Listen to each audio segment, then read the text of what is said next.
15. A u Križevcima je jučer završen treći susret hrvatskog duhovnog književnog stvaralaštva Stjepan Krančić.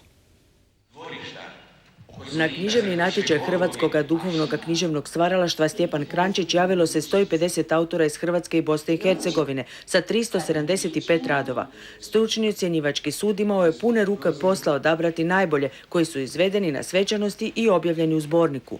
Na natječaj Stjepan Krančić nam se javilo toliko puno autora, po našem mišljenju, zato što poticaja posebni za suvremenu duhovnu književnost u Hrvatskoj nažalost nema. Imamo u Mariji Bistrici natječaj Josip Ozimec, međutim oni idu samo za poeziju, a mi smo u svim kratkim književnim žanrovima.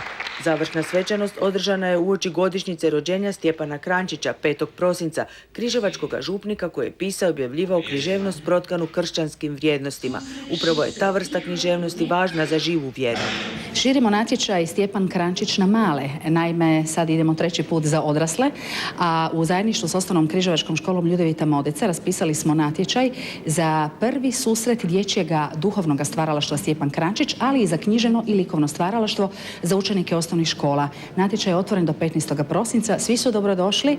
Bez obzira je li namijenjen velikima ili malima, književni natječaj Stjepan Krančić trebao bi postati pokretač kršćanskog duhovnog stvaralaštva, malog dijela suvremene književnosti za koje vlada veliko zanimanje. Prvi susret.